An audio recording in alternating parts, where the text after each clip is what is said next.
बैलांशिवाय शेतीची ओळख अपूर्ण आहे असं म्हणतात. पारंपरिक पद्धतीने जर शेती करायचं म्हटलं तर बैलांशिवाय पर्याय नव्हता. अजूनही आपल्याकडे शेतीसाठी बैलांचा वापर होतो का? हो, त्याच्यामागचं कारण हे असे आधुनिकता जरी झाली असली तरी शेतीमध्ये असा काही भाग आहे का तिथं आजही बैलांचीच आवश्यकता आहे.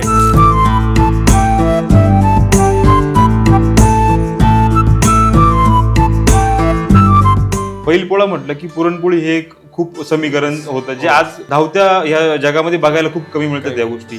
आजही तुमच्याकडे पुरणपोळी बनते का? हो, आजही पुरणपोळी बनते आणि ती पुरणपोळी बैलांना दिल्याशिवाय घरातला एकही लहान पोरगा सुद्धा त्या पुरणपोळीला हात लावणार नाही. आजही त्याच पद्धतीने पोळा साजरा.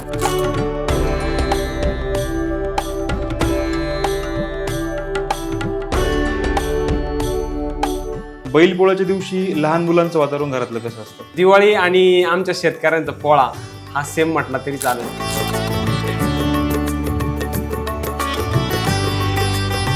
बैलगाडा शर्यत ही स्पर्धा म्हणता येईल की परंपरा म्हणता येईल? तर स्पर्धा नाही म्हणता येणार, ती परंपराच म्हणता येईल. जो खरंच बैलाविषयी काही त्याला आत्मीयता आहे तो त्याला स्पर्धा म्हणून नाही ठेवत. बैल सांभाळणे, त्याला मोठा करणे आणि आपला बैल कुठपर्यंत धावू शकतो, आपलं कुठपर्यंत हे करू शकतो, ती बघण्यासाठी ती स्पर्धा असते.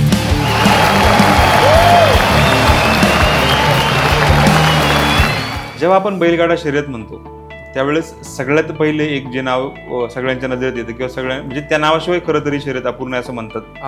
किंगमेकर दिवंगत आपले पंढरीनाथ शेठ फडके यांच्यासोबत कधी भेटण्याचा योग आलाय का? जेव्हा बैलगाडा शर्यत बंद होती तेव्हा पंडित शेठ फडकेंनी खूप मोठ्या प्रमाणात सर्वांना एकत्र घेऊन त्यासाठी प्रयत्न केलेले.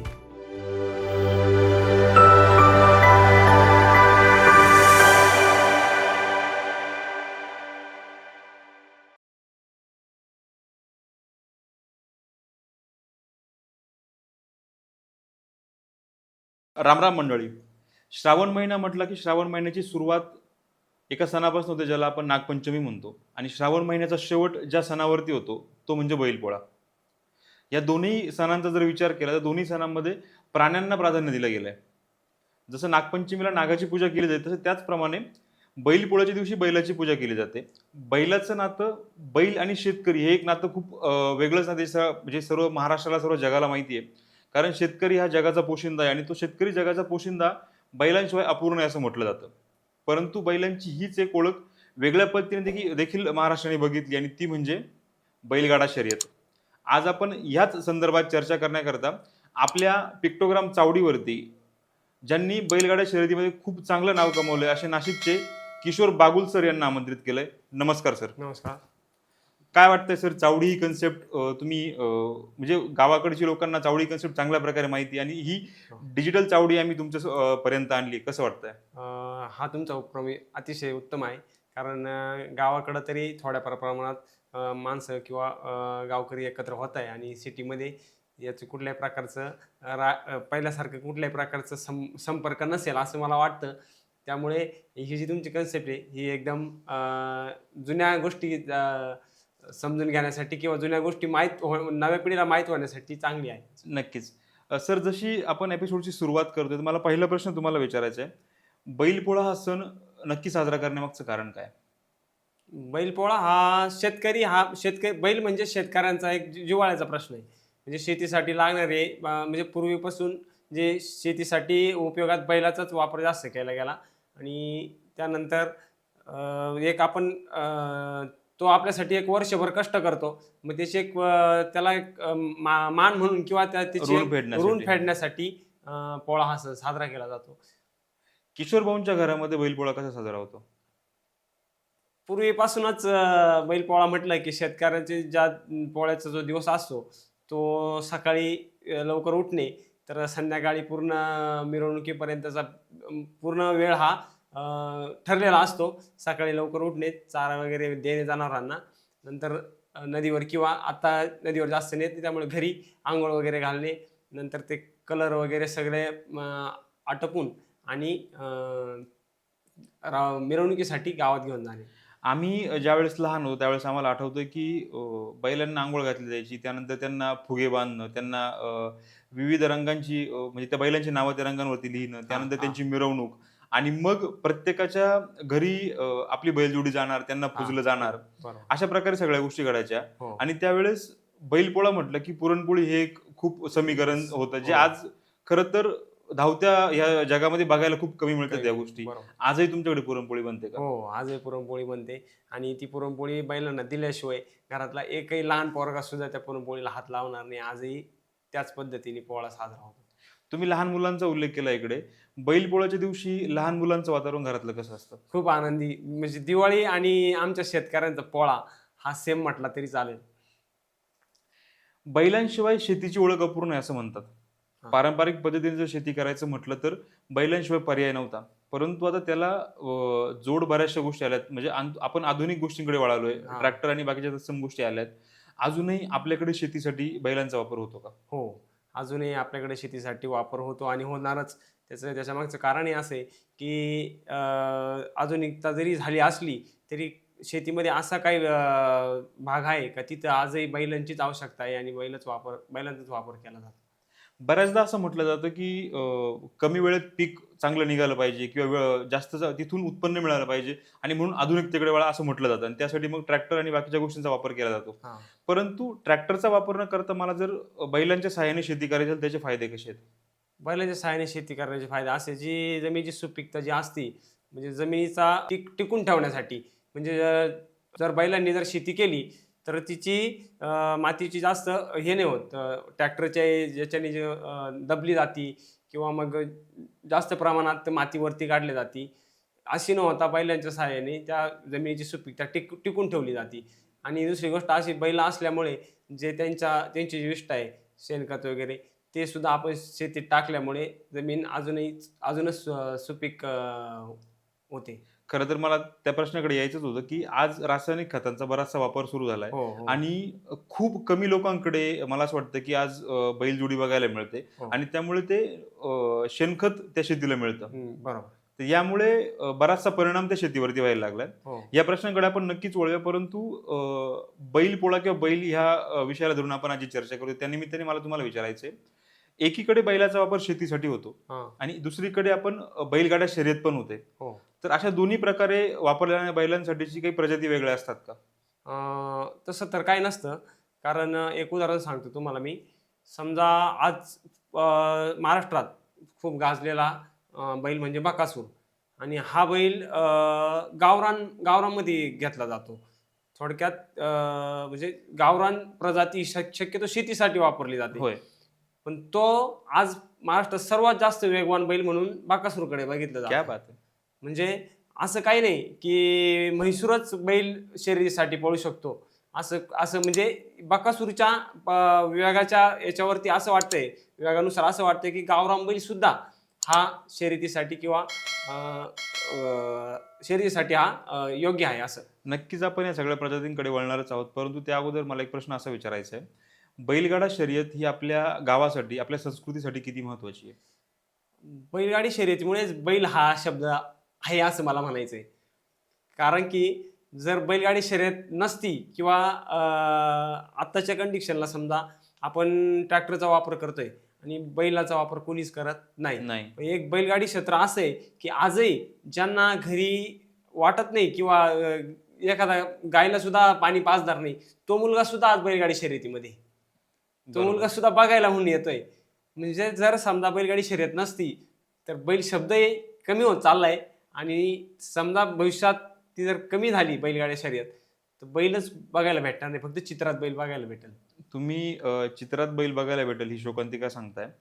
याला धरून मला पुढचा प्रश्न असा विचारायचा आहे, की आजही गावाखेड्यांकडे बैल दिसतो, बैलगाडी दिसते. तीही आता क्वचित म्हणजे नामशेष व्हायला लागलंय. खूप कमी घरांमध्ये दिसायला लागलंय. हो. परंतु शहरामध्ये त्याचाही खरं तर बाजार मांडलाय. म्हणजे हो. बऱ्याचशा हॉटेल्समध्ये, बऱ्याचशा मिसळ सेंटरला खरं तर हो, हो. बैलगाडी राईड हा प्रकार नवीन सुरू झालाय. बरोबर. म्हणजे शहरातल्या लहान मुलांना आता जर माझा मुलगा, माझी मुलगी असेल आणि मला त्याला बैल काय समजून सांगायचं असेल, हां. मग मी तिकडे ते मिसळ सेंटरला जावं आणि मग ती बैलगाडी राईड करून द्यावी. बरोबर. तर ह्या गोष्टीमुळे नवीन पिढीला बैल खरं तर कळेल का? हो, नक्कीच. जर समजा जर बैलगाडा क्षेत्र किंवा शेतीसाठी बैलाचा उपयोग जर कमी होतच गेला आणि बैलगाडी क्षेत्रही जर कमी झालं, तर यापुढे बैल हा बघायलाच भेटणार नाही. खेळामध्ये सुद्धा तुम्ही जर आले, तर खूप कमी प्रमाणात म्हणजे गावा मिळून 1-2 जोडी होय. फक्त शेतीसाठी बैल आहेत. नाहीतर गावाकडे सुद्धा बैल नाहीत. बाकी मग बैलगाडा क्षेत्र चालू असल्यामुळे कारणामुळे बऱ्यापैकी जनावरं तुम्हाला दिसता अजून तरी. बरोबर. बऱ्यापैकी शर्यतीसाठी खोंड बैल दिसता गावाकडे सुद्धा. बैलगाडा शर्यत ही स्पर्धा म्हणता येईल की परंपरा म्हणता येईल? तसं तर स्पर्धा नाही म्हणता येणार, ती परंपराच म्हणता येईल. कारण स्पर्धा म्हणून शक्यतो शेतकरी तरी जो खरंच बैलाविषयी काही त्याला आहे म्हणजे आत्मीयता आहे, बरोबर. तो त्याला स्पर्धा म्हणून नाही ठेवत. स्पर्धा फक्त एक नाव झालं का बैल सांभाळणे, त्याला मोठा करणे आणि आपला बैल कुठपर्यंत धावू शकतो, आपलं कुठपर्यंत हे करू शकतो, ती बघण्यासाठी ती स्पर्धा असते फक्त. खरं तर आपण ती परंपरा टिकवून परंपरा ठेवण्याचा प्रयत्न टिकवण्यासाठी. करतोय. बैलगाडा शर्यतीतून आपण पुढच्या पिढीला काही संदेश देतोय का? बैलगाडा शर्यतीतून पुढच्या पिढीला हाच संदेश दिला जाईल की बैल सांभाळणे, आणि त्या बैलाचं व्यवस्थित संगोपन करणे. त्यामुळे शेतीला पण जे खतांचा आहे त्याचा म्हणजे रासायनिक खतांचा जो वापर होतोय तो कमी होईल यापुढे, आणि माणसाचे सुद्धा म्हणजे मानवी जीवन सुद्धा सुखकर असं होईल की रासायनिक खतामुळे जे मानवी शरीरात जे आजार निर्माण होत आहे ते कमी होतील. आणि यापुढे बैलगाडी क्षेत्र हे अखंडित चालू ठेवण्यासाठी नवीन पिढीने सुद्धा जरी बैलाची किंवा प्राण्याची आवड नसली तरी ती जोपासावी असंच मी सांगेन.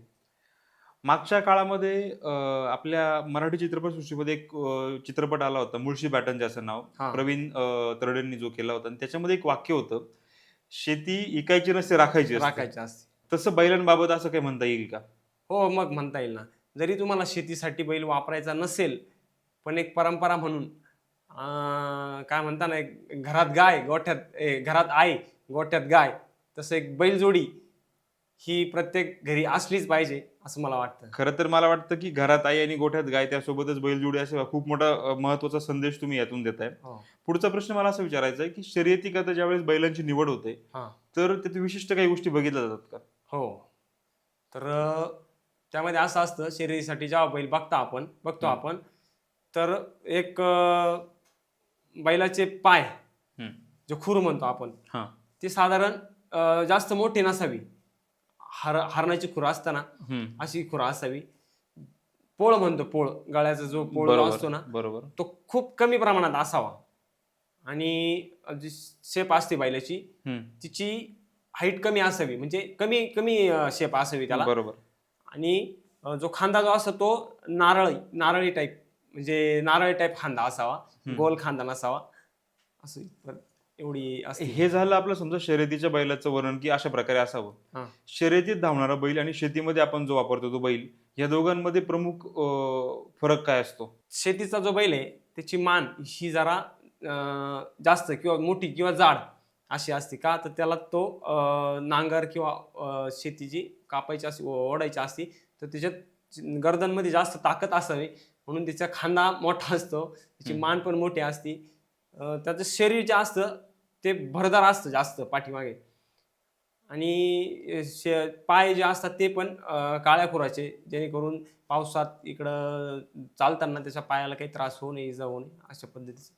ज्या प्रकारे तुम्ही आता वर्णन केलं की बैलगाडा शर्यतीमध्ये जे बैल असतात त्यांना विशिष्ट प्रकारची, म्हणजे त्या बैलांची प्रजाती वेगळी असते किंवा त्यांना विशिष्ट अंग वेगळं असतं, तसंच त्यांना काही विशिष्ट प्रशिक्षण पण दिलं जातं का? हो. साधारण खोंड असा 1-1.5 वर्षात जेव्हा होतो तेव्हापासूनच त्याला आपण जे टांगा म्हणतो, त्याला जुंपला जातं. बरं. त्याच्याने एक जो जुना बैल जो असतो त्याच्यासोबत त्याला जोडून आणि फिरवलं जातं, असं कुठल्याही प्रकारचं वजन न देता. मग तो शिकला की हळूहळू साधारण तो 2-2.5 वर्षाचा होईपर्यंत त्याला कुठल्याही प्रकारचं जास्त जड काम दिलं जात नाही. नंतर मग बैलगाड्या शर्यती करता आपण ज्या बैलांचा वापर करतो त्यांची आपण आरोग्याची काळजी कशी घेतो, किंवा त्यांना विशिष्ट प्रकारचं खाण्यापिण्यामध्ये काही बदल असतो का? खाण्यापिण्यामध्ये म्हणजे शर्यतीसाठी पाळणारा बैल त्याला जड अन्न शक्यतो जास्त दिलं जात नाही, म्हणजे ज्याच्याने त्याचं शरीर स्थूल होईल असं अन्न दिलं जात नाही. मग त्यामध्ये साधारण शर्यतीसाठी वापरल्या जाणाऱ्या बैलाला उडीद डाळ, गव्हाचं पीठ, त्यानंतर दूध, आणि जसं परिस्थिती जशी असेल, कुणी अंडी देतं, अशा प्रकारे खाद्य त्याला दिलं जातं. सोशल मीडियावरती बरेचसे काही व्हिडिओज मध्यंतरी व्हायरल झाले होते की बैल ज्या ठिकाणी ठेवला जनरली आपण गोठ्यामध्ये जनावर ठेवतो, बैल असेल, गाय असेल. हा हा. बैलासाठी एसी रूम बांधली गेली असा प्रकार एकदा बघितला हो गेला होता. आहेत ना, भरपूर आहेत. त्याबद्दल थोडंसं आम्हाला ऐकायला आवडेल. ते कसं असतं माहिती आहे का, एखाद्याला नुसतं प्राण्याविषयी आवडच नाही, एक घरगुती म्हणजे घरातला एक सदस्य म्हणून बैलांकडं बघितलं जातं. म्हणजे आजही माझी जनावरं मी गोठ्यात न बांधता माझ्या घराच्या समोर जे शेड आहे, समोर एकदम बरोबर. त्यात बांधलेले असतात. त्याच्यामागचं कारण असं की त्यांना कुठल्याही प्रकारचा डास वगैरे या त्या हे होऊ नये म्हणून. शर्यतीकरता जे बैल वापरली जातात, त्यांच्याशी विशिष्ट काही जात असते किंवा त्यांची काही नावं आहेत का? हो, शर्यतीसाठी जास्त करून कर्नाटक म्हैसूर, हं. मद्रास मिक्स, त्यानंतर गावरान, गावरान पण वापरला जातो. असे 3 जे आहेत, पंढरपुरी खिल्लार, काजळी खिल्लार थोडक्यात. हं. अशी 4-5 प्रकारचे हे आहेत, ते वापरले जातात. बैलगाड्या शर्यतीसाठी जे बैल आतापर्यंत पळालेत किंवा ज्यांनी चांगली चांगली नावं कमवलीत, अशा काही आठवणीतली नावं आहेत का? मोठा लक्षा, त्यानंतर जवळेकर सरांचा मन्या, त्यानंतर पक्षा म्हणून एक पक्षा, त्यानंतर आपले पंढरीशेठ फडक्यांचा वजीर बादल, त्यानंतर सोनारपाड्याचा सोन्या, अशी बरीच आहे. तुम्ही ही जी सगळी नावं घेतलीत, यांचं एक एक वाक्यात काय आपण त्यांचं वैशिष्ट्य सांगू शकतो का? म्हणजे कुठल्या एका बैलाचं काही विशेष असं काय असेल? हिंदकेसरी मोठा लक्ष म्हटलं तर त्याची पळणी म्हणजे डायरेक्ट वाऱ्याचा वेगच होता. म्हणजे आजपर्यंत त्या वेगाचा कुठल्याही प्रकारचा बैल पळालेला नाही ओके. हिंदकेसरी लक्षा. राहिला बकासूर. बकासूर हा गावरान गाईचा वासरू आहे. हं. आजपर्यंत गावरान गाईचं वासरू किंवा गावरान बैल इतका कधी पळाला नाही बरोबर. आजपर्यंत. म्हैसूर पळाली भरपूर, हं. पंढरपूर खिल्लार पळाली, पण गावरान इतका पळाला नाही. तो फक्त बकासूर. गावरान शक्यतो शेतीसाठी वापरले जातात असं हो म्हणतात. हो हो. मग इथे बकासूर कसा तयार झाला असावा? कसं असतं, आपण जे लहानपणापासून जसं ट्रेनिंग देऊ, लहानपणापासून जसं ट्रेनिंग देऊ ना, त्यानुसार वासरू तयार होतो, खोंड तयार होतो. बकासूर आणि मथुर हे नाव खूप फेमस आहे बैलगाडा शर्यतीमध्ये. हो हो. तर त्याचं काय कारण आहे? आजही दोघांचं जी पळण्याची पद्धत आहे ती खूप वेगळी आहे आणि त्यांना गती पण त्या प्रमाणात असल्यामुळे ते फेमस आहेत. तुम्ही साधारण वयाच्या कितव्या वर्षापासून बैलगाडा शर्यत बघायला सुरुवात केली किंवा त्यात काम करायला सुरुवात केली? मी वयाच्या म्हणजे वडिलांसोबत जायचो. साधारण 8-9 वर्षाचा असेल मी. वडिलांसोबत बैलगाडा शर्यत बघायला जायचो. तेव्हापासून मला तो, आणि घरात पहिल्यापासून बैलगाडा शर्यत हा विषय होताच. बरोबर. त्यामुळं मला पण ती सवय लागली. पहिल्यांदा जेव्हा तुम्ही बैलगाडा शर्यत बघितली होती, बघायला म्हणून जे गेले होते आणि त्यानंतर तुम्ही जेव्हा त्यात भाग घेतला, हां. ह्या दरम्यानचा कालावधी किती होता आणि त्यावेळेसच्या भावना कशा होत्या? साधारण 2007-08 ला मी बैलगाडा शर्यत बघायला सुरुवात केली बरोबर. आणि साधारण 2013-14 ला माझ्याकडं माझा स्वतःचा बैल पाळायला अरे लागला. वा. मग ह्या सगळ्या गोष्टींमध्ये अशी आठवणीत राहिलेली शर्यत कुठली आहे का की जी कधी विसरू शकत नाही? लखमापूर गाव आहे तिथे. हम्म. 15 एप्रिल 2013 ला 15 एप्रिल 2013 ला जेव्हा माझा म्हणजे माझा बैल हा पहिल्यांदा तिथे शर्यत जिंकला. ती माझ्या आयुष्यातली पहिली शर्यत. त्या शर्यतीत थोडासा अनुभव अजून व्यवस्थित मला ऐकायला आवडेल. म्हणजे कसं नक्की काय झालं होतं तिकडे त्यावेळेस? काय झालं होतं, जेव्हा सुरुवात झाली आणि घरच्यांनी जो खोंड मला घेऊन दिला, हम्म.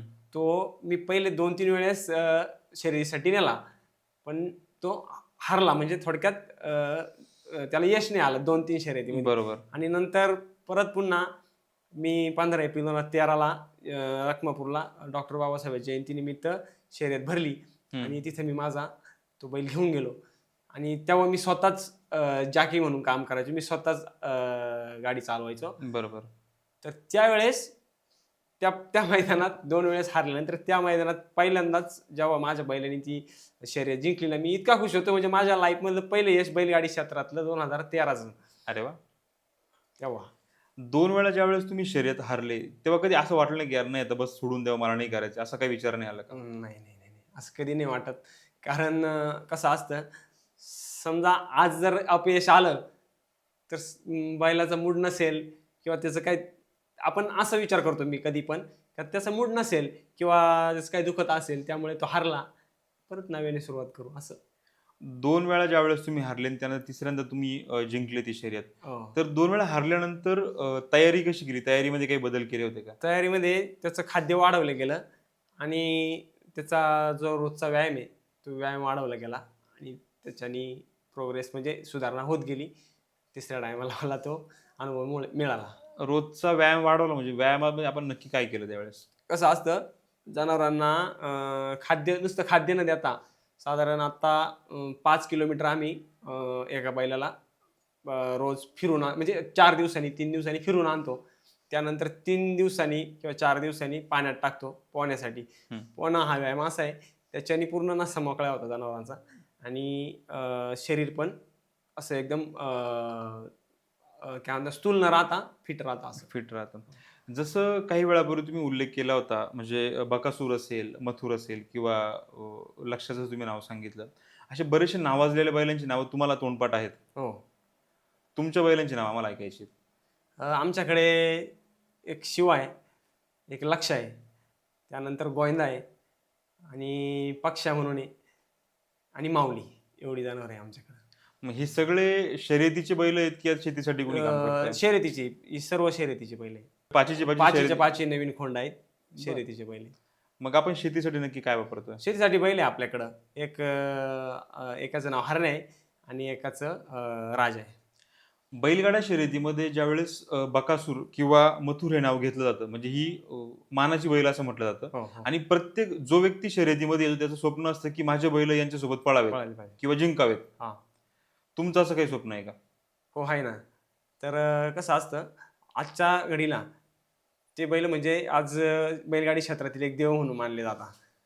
तर माझा जर बैल समजा बकासूर किंवा मथुरसोबत पळाला तर असं मी असं समजेल की बैलगाडी क्षेत्र हे मी पूर्णपणे यशस्वी झालो बा थोडक्यात. त्या बरोबर. बैलाबरोबर जर माझा बैल पळाला तर बैलगाडी क्षेत्रात मी यशस्वी झालो.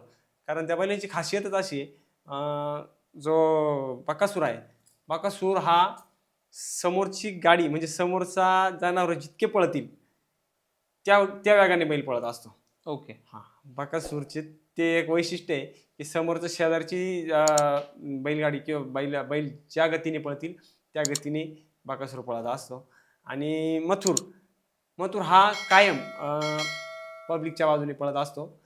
त्यामुळं त्यांच्यासोबत जर माझे बैल कधी पळाले तर मला खूप म्हणजे असं वाटेल की मी बैलगाडी क्षेत्रात यशस्वी झालो बा थोडक्यात. सुंदर. असा प्रसंग जर कधी आला तर बकासूर सोबत आपल्या 5 पैकी कुठला बैल तुम्हाला पळवायला आवडेल? 5 पैकी लक्ष्या. 5 पैकी लक्ष्याचं असं काय वैशिष्ट्य आहे की त्यालाच पळवायला आवडेल?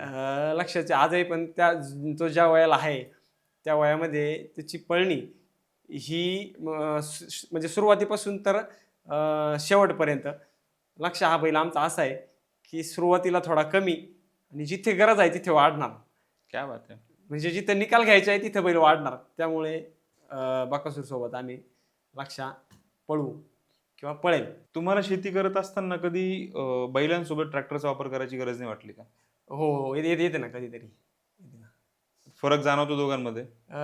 ती मजाच वेगळी असते बैलांसोबत शेती करण्याची.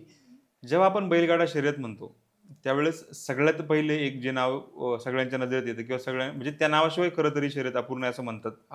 किंगमेकर दिवंगत आपले पंढरीनाथ शेठ फडके यांच्यासोबत कधी भेटण्याचा योग आलाय का? असं जवळून तर जास्त काही भेटलं नाही, पण भेटलोय त्यांना. जास्त काही बोलणं वगैरे झालेलं नाही. भेटलोय त्यांना आणि त्यांचा म्हणजे एक वेगळं व्यक्तिमत्व बैलगाडी क्षेत्रातलं आता हयात नाही. नक्कीच हयात नाहीयेत ते, परंतु त्यांच्यासोबतचा असा एखादा प्रसंग किंवा त्यांच्याबद्दलची अशी एखादी माहिती जी आमच्या प्रेक्षकांना तुम्हाला सांगायला आवडेल? ते व्यक्तिमत्व म्हणजे असं की खूप म्हणजे पैसा तर होता त्यांच्याकडं, पण फक्त 2 बैलांच्या नावांनी ते बैलगाडा क्षेत्रात पूर्ण महाराष्ट्रभर फेमस झाले, बादल आणि वजीर. आणि ते व्यक्तिमत्व असं होतं, खूप पैसा सगळं असून जर कधी अड्ड्यात आले ना तर असं नाही की म्हणजे हा छोटा आहे किंवा याच्याकडे ते असं कमी लेखलं जात नव्हतं. मनमुराद मनमोकळेपणाने सगळ्यांशी बोलायचे ते. बऱ्याचदा बैलगाडा शर्यती संदर्भातले किंवा बैलांसंदर्भातले कुठले काही प्रॉब्लेम आले तर त्यांच्याकडे घेऊन जायचे असं म्हणतात आणि हो. तिथून ते प्रॉब्लेम सॉल्व्ह व्हायचे. हो. तसा काय अनुभव? नाही, माझ्या बाबतीत तर तसा काही अनुभव आला नाही. पण मग जेव्हा बैलगाडा शर्यत बंद होती, बंदीच्या काळात, तेव्हा पंढरीशेठ फडकेंनी खूप मोठ्या प्रमाणात सर्वांना एकत्र घेऊन त्यासाठी प्रयत्न केलेले. बैलगाडा शर्यतीवर बंदी कशामुळे आली होती? ते एक पेटा म्हणून संस्था आहे. त्यांनी त्यावरती बंदी आणली का अमानुष प्रकारे छळ केला जातो बुवा शर्यतीच्या बैलांचा. त्यामुळं त्याच्यावरती बंदी आणली. बैलगाड्या शर्यतीमध्ये अमानुषपणे छळ होतो बैलांचा म्हणून बंदी आणली होती, हां. असं सरकारचं म्हणणं आहे. त्यामुळे समजा बंद केलं त्या शर्यती. हो. मग मला तुम्हाला असं विचारायचं आहे, की शेती करत असताना किंवा आपण अजूनही बऱ्याचशा ऊस कारखान्यांवरती ऊस बैलगाडीद्वारेच वाहिला जातो. हां, हां. मग त्यावेळेस त्यांचा छळ नाही होत का? हो, होतं ना मग. तर ती ती गोष्ट त्यांनी जास्त हे घेतली होती, की इथं छळ होतो बा बैलांचा आणि इकडे त्यांनी लक्ष दिलं नाही. आता कारखान्याचे जे ऊस वाहण्याचे जे मजूर आहेत, हं. त्या बैलांचे किती हाल होतात. त्या बैलांना रस्त्याने चालताना इतका त्रास होतो, पण त्याच्याकडे कोणी लक्ष देत नाही. वास्तविक पाहायला गेलं, ती जी बैलगाडी आहे, तिला एक सपोर्ट पाहिजे. बरोबर. जेणेकरून बैलांवरती जास्त प्रेशर येतो वजनाचा. तर तेव्हा तो सपोर्ट त्या व्हीलवरती किंवा त्या चाकावरती आला पाहिजे, अशा प्रकारची काहीतरी सिस्टीम केली पाहिजे असं मला वाटतं. म्हणजे बैलांना त्रास होतो किंवा त्यांचा छळ होतो म्हणून शर्यत बंद केली होती. परंतु कुठेतरी जसं आपण काही वेळापूर्वी बोललो, की बैलांसाठी एसी रूम पण केले हो, गेले होते. हो. मग जर इतकी बरोबर. काळजी घेतली जात असेल, तर घेतली मग जाते. अशा संस्था या गोष्टींकडे नाही बघत का? नाही ते ते त्या गोष्टीकडे नाही बघत. त्यांना फक्त हे दिसतं का मारहाण केली जाते किंवा चाप लागबाग होते बुवा असं. एवढंच दिसतं त्यांना, बाकीच्या त्या गोष्टी बघत नाही. एक मालक म्हणून तुमची भावना काय आहे? बैलगाडा शर्यत जेव्हा बंद होते आणि परत ती चालू होते. जेव्हा बंद होती आणि जेव्हा चालू झाली तेव्हा खूप सर्व शेतकऱ्यांना इतका आनंद झाला, की म्हणजे शेतकऱ्यांना दुसरा कुठल्याही प्रकारचा काय म्हणतात विरंगुळा नसतो. शेतकऱ्यांचा विरंगुळा बैलगाडा शर्यत आहे. त्याच्यामागचं कारण आहे तेच आहे, की जी वस्तू म्हणजे जे जनावरं आपण शेतीसाठी वापरतो, तेच आपल्याला तिथं शर्यतीसाठी वापरले जातात. त्यामुळं शेतकऱ्यांना किंवा मला मला वैयक्तिक इतका खूप आनंद झाला होता. अक्षरशः म्हणजे आम्ही त्या दिवशी फटाके वगैरे वाजवले क्या बात आहे! आणि तो आनंद साजरा केला होता. जसं तुम्ही तुमच्या वडिलांसोबत शर्यतीत जायला लागले किंवा ते बघायला लागले आणि त्यानंतर तुम्ही स्वतः सुरुवात केली. हां. तसं तुमच्या घरात तुमच्यासोबत कोणी येतंय का आता? हो, माझा मुलगा आहे तो. त्याचं वय किती आहे आता? वय आता तो 10 वर्षाचा आहे. त्याच्या काय भावना आहेत या सगळ्या गोष्टींबाबत? ते कसं आता नवीन पिढी आहे त्यामुळं जास्त काही इंटरेस्ट वगैरे दाखवत नाही. पण मग हळू तो त्या गोष्टीत येतोय आता. म्हणजे त्याला पण वाटतंय शर्यतीला जावं किंवा घरी पण जनावरांना बघतो तो. बऱ्याचदा अशा गोष्टी बघितल्या जातात, की आपल्या घरात समजा कोणी सोबत राहत असेल आणि ती व्यक्ती किंवा आपले आई-वडील वडील जर समजा कामानिमित्त बाहेर गेले, 2 दिवस 3 दिवस नाही आले, तर लहान मुलं वडील कधी येतील असं आईला विचारतात. हो. असे प्रसंग प्राण्यांबाबत होतात का? हो, होतं ना. तर कसं असतं, रोजची जी रुटीन असते ती सकाळी उठल्यापासून आपले जनावरं म्हणजे त्यांना सर्वच माहीत असतं लहान मुलांना काय करता, काय नाही, काय नाही.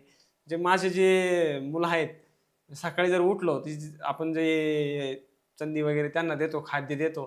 ते खाद्य जर मी लेट दिलं, "पप्पा का हो आज शिवाला ते खाद्य नाही दिलं तुम्ही?"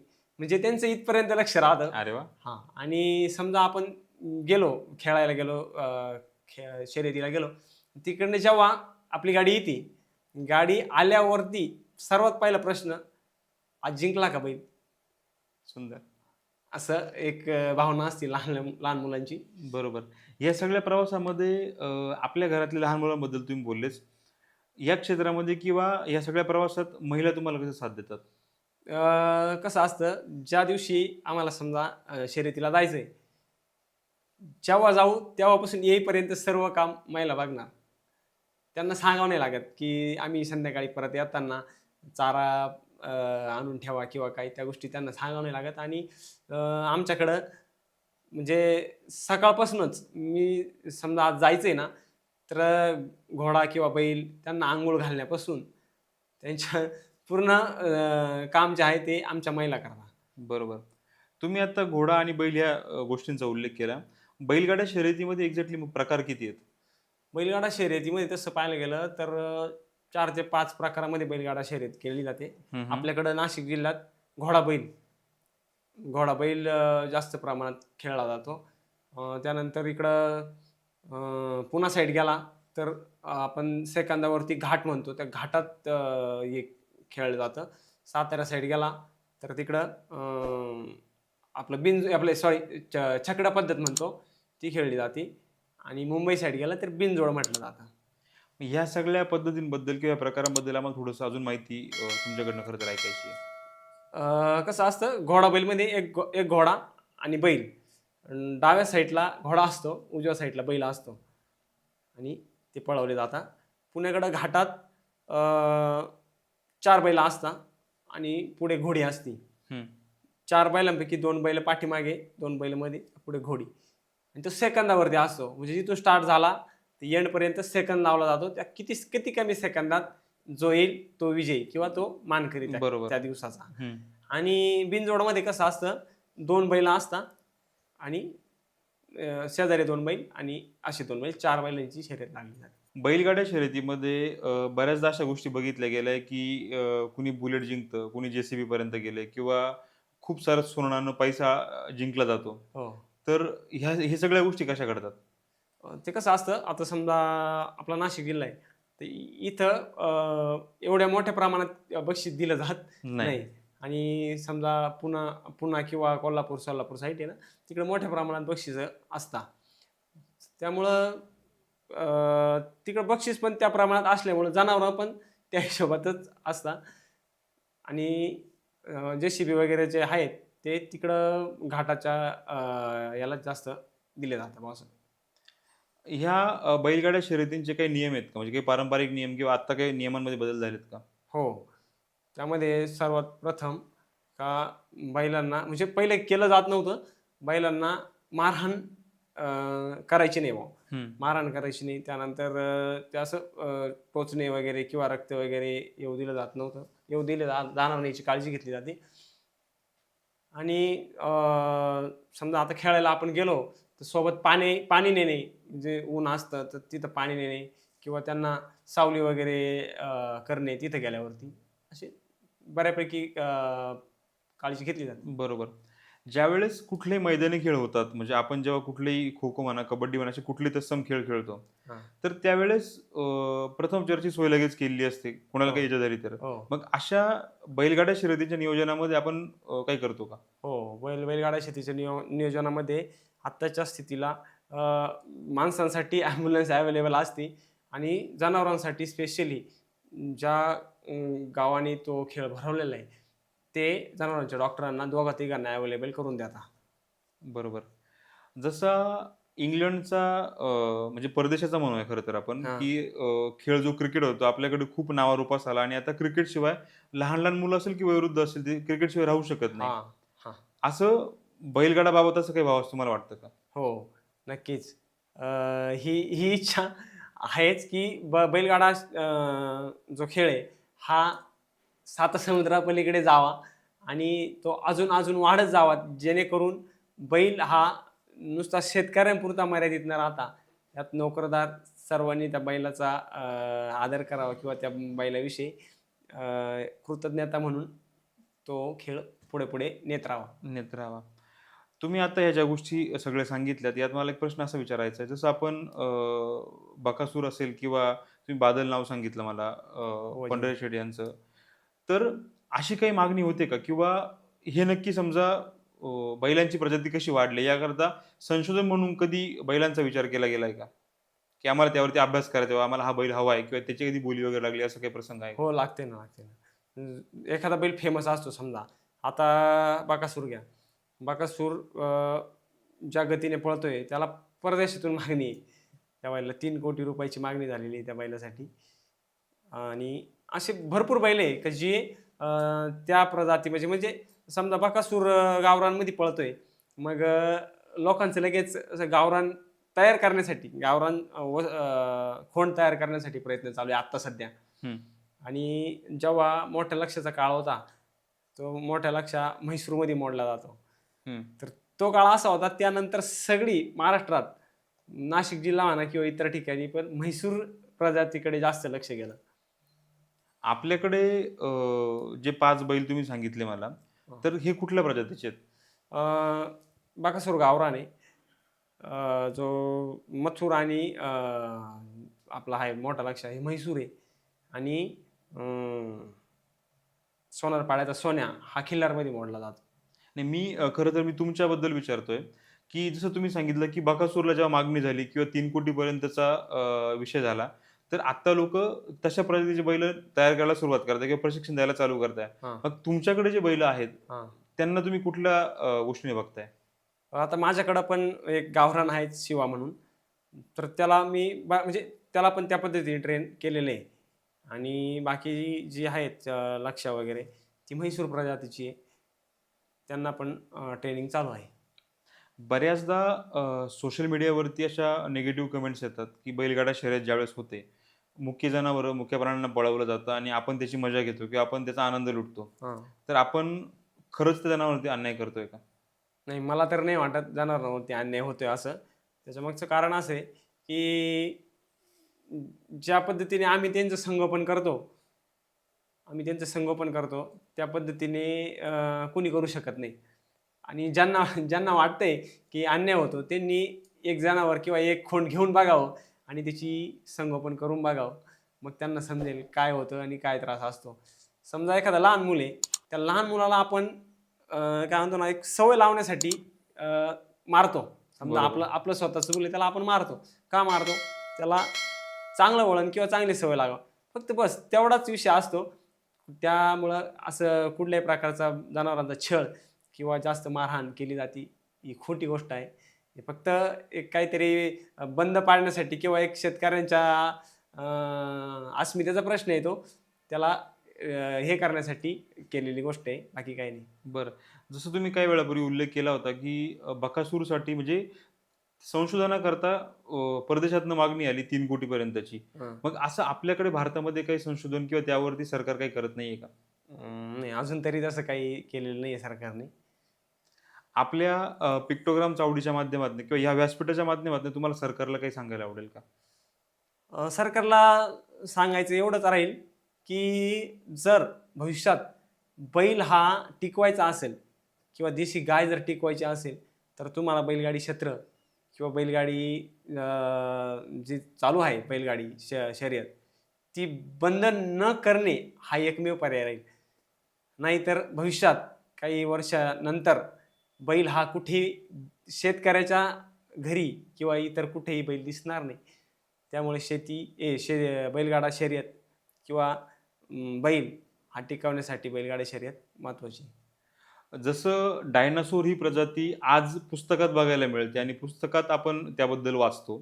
तसंच हळू आता ही गोष्ट वाघांबद्दलही व्हायला लागली, की वाघांची एक पर्टिक्युलर संख्या झाली, की भारतामध्ये किंवा या पृथ्वीतलावरती इतकेच वाघ शिल्लक राहिलेत.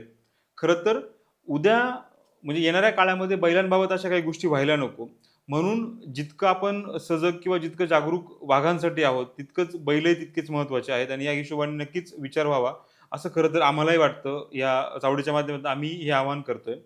आणि बैलपोळ्याच्या निमित्ताने दादांनी इतकी छान माहिती दिली, त्याबद्दल त्यांचे खरं तर मनःपूर्वक आभार.